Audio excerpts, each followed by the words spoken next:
ಏನು ಹೇಳಬೇಕು ಗೊತ್ತಾಗ್ತಾ ಇಲ್ಲ. ಮನಸ್ಸಿಗೆ ತುಂಬ ಭಾರ ಆಗ್ತಾ ಇದೆ, ನೋವಾಗ್ತಾ ಇದೆ. ಬಿಕಾಸ್ ಫ್ಯಾಂಟಾಸ್ಟಿಕ್ ಹ್ಯೂಮನ್ ಬೀಯಿಂಗ್, ಅದ್ಭುತ ನಟ, ಎಲ್ಲದಕ್ಕಿಂತ ಹೆಚ್ಚಾಗಿ ಅದ್ಭುತವಾದ ಮನುಷ್ಯ.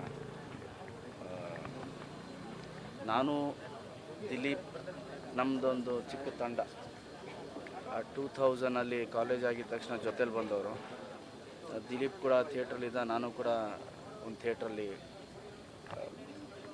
ನಾಟಕಗಳನ್ನ ಮಾಡ್ತಿದ್ವಿ. ಸೊ ನಮ್ಮ ಇಡೀ ತಂಡದಲ್ಲಿ ದಿಲೀಪ್ ಅವ್ರಿಗೆ ಫಸ್ಟು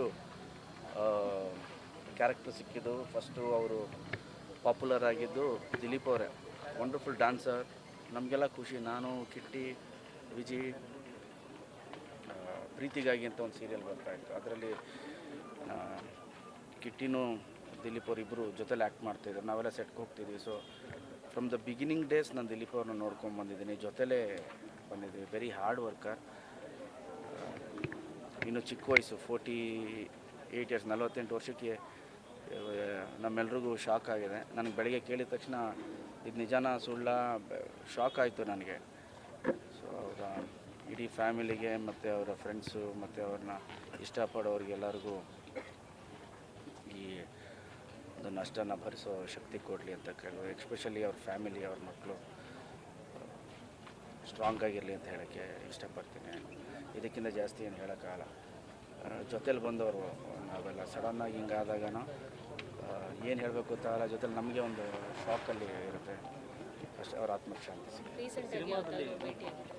ನಾನು ಭೇಟಿ ಆದಾಗೆಲ್ಲ ಸೀನಿಯರ್ ಅಂತ ಹೇಳ್ತಿರ್ತೀನಿ. ನಮ್ಮೆಲ್ರಿಗಿಂತ ದಿಲೀಪ್ ಅವರೇ ನೀವೇ ಬಂದಿದ್ದು ಫಸ್ಟು, ಜೊತೆಯಲ್ಲಿ ಬಂದ್ವಿ. ಇವರ್ ಮೈ ಸೀನಿಯರ್. ಅವಾಗ ತುಂಬ ಬ್ಯುಸಿ, ಮೆಗಾ ಸೀರಿಯಲ್ ಅವಾಗ ತಾನೇ ಸ್ಟಾರ್ಟ್ ಆಗಿದ್ದು ಟೈಮು ಚಾನಲ್ಸ್ಗಳಲ್ಲಿ. ಅವಾಗ ಯಾವ ಕಡೆ ಹೋದರೂ ಕೂಡ ಎಲ್ಲರೂ ದಿಲೀಪ್ ಅವ್ರ main lead, Dileep main lead ಅಂತ ಹೇಳೋದು. He was so busy and so happy soul. ಆವಾಗಲೂ ಕೂಡ I was very happy man. ಸಿನಿಮಾದಲ್ಲಿ ಇನ್ನೂ ತುಂಬ ಚೆನ್ನಾಗಿ ಹೆಸರು ಮಾಡಬೇಕಾಗಿತ್ತು ಅಂತ ನಾನು ಸಿಕ್ಕಿದಾಗೆಲ್ಲ ಹೇಳ್ತಿದ್ದೆ, ದಿಲೀಪ್ ನಿಮಗಿರೋ ಟ್ಯಾಲೆಂಟ್ಗೆ ಸಿನಿಮಾಲಿ ಅದೆಲ್ಲ ಬಿಡಿ, but as A human being is A wonderful human being. ನನಗೆ ಪರ್ಸ್ನಲಿ ಅನ್ಸೋದು he was A fantastic actor. ಇನ್ನೂ ಎಲ್ಲೋ ಇರಬೇಕಿತ್ತು. ಅದೇ ಒಂದು 15-20 ಡೇಸ್ ಬ್ಯಾಕ್ ಸುಮ್ಮನೆ ಹಾಗೆ ಕೂತ್ಕೊಂಡು ಮಾತಾಡ್ತೀನಿ. ನಾನೇ ಒಂದು ಕಡೆ ಟ್ರಾಫಿಕಲ್ಲೆಲ್ಲ ವಿಶ್ ಮಾಡ್ಬೋದು. ನ್ಯೂಸ್ ಫಸ್ಟ್, ನಿರ್ಭೀತಿಯಿಂದ ನಿಮ್ಮ ಪರವಾಗಿ.